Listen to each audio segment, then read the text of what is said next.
kasih semuanya teman-teman. Mungkin boleh diceritain sih Mas di awal.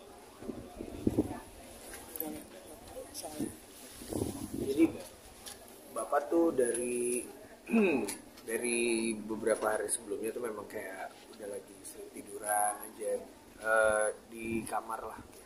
Tapi terus pas tanggal 14 tuh bapak dari pagi tuh udah ngerjain ini itu beberes gitu, beberes di rumah, ngebersihin ini itu, manggil tukang gitu. Terusnya bapak pengen makan di luar di dekat kelurahan, akhirnya naik motor. Terus mama mau pesen nggak gitu makanan, dia mama mau ini nasi pakai kikil ngomongnya gitu. Ya udah, terus akhirnya bapak pergi, tapi ternyata bapak makan dulu, terus bapak bawa makanan mama balik ke rumah. Nah pas di tengah jalan tiba-tiba bapak langsung peluk ini yang bawa motor. Terusnya bapak muntah-muntah di situ. Akhirnya sama yang Mas Santoso namanya, sama Mas Santoso langsung ditaruh di rumah di sana di jalan. Karena nggak bawa handphone juga, akhirnya langsung pulang ke rumah, manggil adik langsung dibawa ke rumah sakit gitu. Cuma memang sayangnya ketika dibawa ke rumah sakit pertama penuh UGD-nya, terus juga di rumah sakit kedua gitu juga, baru rumah sakit ketiga baru bisa. Tapi ya itu, coba bapak kan namanya stroke ya, jadi suplai darah ke otaknya kan lambat atau terhambat gitu. Jadi banyak kinerjanya yang jadi lamban, kayak tangan kanannya nggak bisa ngangkat gitu, kirinya bapak begini pas saya datang juga bapak begini, kaki kirinya udah bisa dinaik-naikin, tapi yang kanannya nggak bisa. Tapi nggak apa namanya, nggak kayak yang gitu, enggak. Cuma ngomongnya nggak bisa dimengerti. Jam berapa itu Mas? Itu sore deh, siang kejadiannya sih siang, tapi baru sore akhirnya saya datang ke rumah sakit. Mau sekalian? Iya, boleh.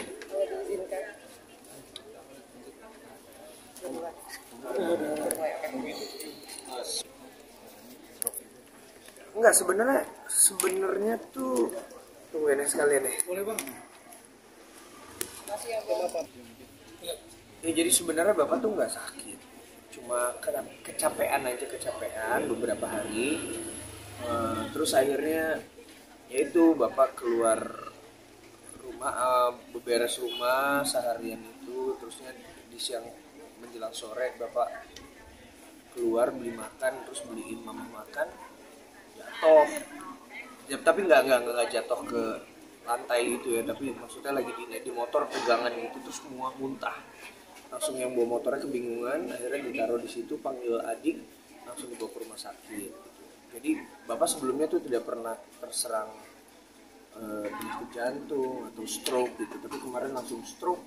Terus ya udah di rumah sakit, terus kondisinya sempat baik karena ketika keluarganya, anak-anaknya datang, mamah datang, dia bahkan udah bisa angkat tangan kanan kiri semuanya, kaki kanan kaki kiri. Terus tapi ya kita udah tenang, kita pulang. Yang nungguin cuma ada satu orang karena kan kita nggak boleh di IGD kan, masih di IGD Premier ya. Tapi lalu tiba-tiba sekitar jam 1 saya ditelepon, jam 1 pagi. Saya udah lagi mau tidur tapi saya mikir-mikir, baru postingnya juga yang agak-agak galau gitu lagi. Terus tiba-tiba kabarin bapak kondisi drop. Saya langsung ke rumah sakit. Di perjalanan juga dokternya telepon, Mas ini kita akan lakukan beberapa langkah ya secara medis, diizinkan atau tidak. Silakan dok. Saya bilang silakan dok, lakukan. Tapi akhirnya ketika sampai di rumah sakit, bapak, maksudnya dokter kayak semua langkah medis sudah dilakukan, tapi bapak nggak respons. Obat juga udah masuk, bapak nggak respons. Ya, artinya memang secara medis sudah dinyatakan bapak meninggal. Akhirnya ya udah, oksigen dilepas apa segala macam, ya udah. Terus jadi jam 3.02 akhirnya bapak dinyatakan meninggal. Artinya begitu cepat ya? Cepat sih, cepat sekali. Jadi maksudnya memang ya dadakan gitu. Jadi bapak semalam di rumah sakit, besoknya dini harinya meninggal. Ya kalau dadakan gitu sebenarnya sisinya tuh kayak, ya kalau dibilang baik nggak mau nyusahin keluarga gitu, tapi ya karena memang dadakan ya jadi kaget, terutama mama yang tiap hari barengan gitu. Terus ada ponakan saya yang memang tiap hari mainnya sama aku kan, karena dia cucu paling kecil gitu, jadi masih shock. Ada firasat Kalau saya sih enggak, tapi katanya di rumah bapak tuh lagi ngomong, ini nanti motor dijual aja gini-gini, terus kayak nanti mobil gini gitu, kayak entah lagi ngomong rapi-rapi nanti ini diginiin gitu. Tapi hari sebelumnya tepat, jadi di tanggal 13 malam kan 14 kan bapak stroke-nya. Tanggal 13 malam tuh saya kan manggung di Jambi. Nah itu saya lagi telepon-teleponan sama bapak, ketawa-ketawa, saya lagi olahraga gitu. Bapak nih nanti bapak sama mama harus stretching terus nih, saya bilang gitu, karena udah makin tua, jangan sampai tulang-tulangnya kaku.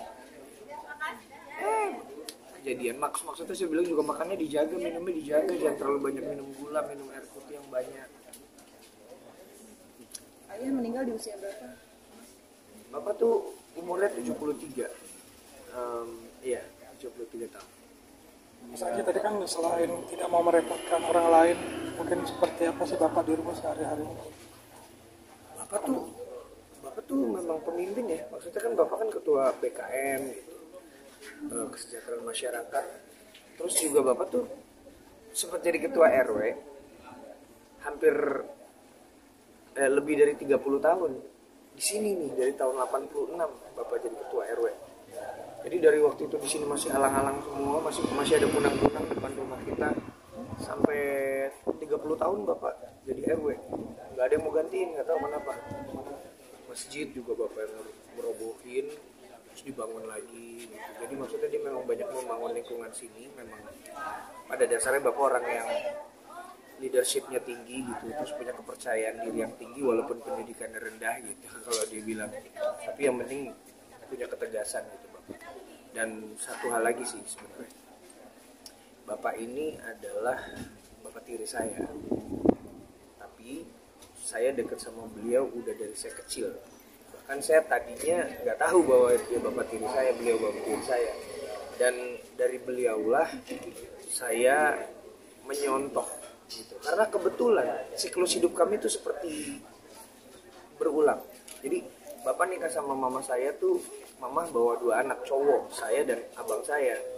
Nah ketika saya nikah sama Minda juga bawa 2 anak cowok, Salva dan Sultan, yang tinggal sama kami juga. Jadi saya membalas budi Bapak dengan cara menyayangi Salva dan Sultan seperti anak kandung saya sendiri. Dan maksudnya sampai hari ini Salva dan Sultan tetap komunikasi, walaupun sekarang sudah di Brisbane sama di Sydney kuliah, tapi kita masih intens. Jadi Bapak tuh adalah role model dari seorang bapak tiri yang baik.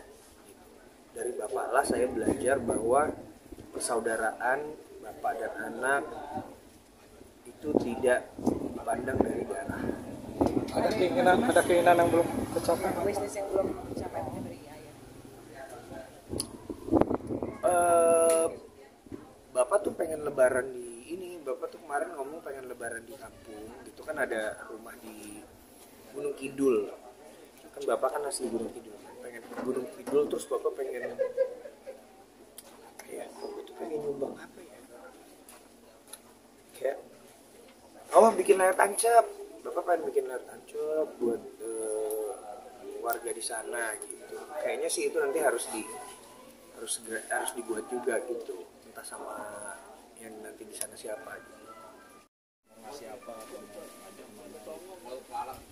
Kemarin sih Bapak tuh lagi pengen gini aja,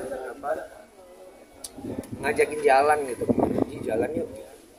Terus iya Pak, tapi kemarin karena memang lagi sibuk kan, akhir tahun sibuk, akhirnya Bapak jalan sama mama dan keluarga di sini sama adik saya dan anak-anaknya gitu, sama ponakan. Jadi ya udah kita provide mobilnya, detailnya dan lain-lain. Maksudnya maaf ya kita nggak ikut, tapi ya udah bapak jalan-jalan deh. Dia lagi senang-senang, terus ada postingan sama mama gitu, sama ponakan-ponakan lagi belanja dan lain-lain. Itu aja sih, jalan-jalan, tapi kan ya namanya waktu kita nggak tahu. Ada itu masih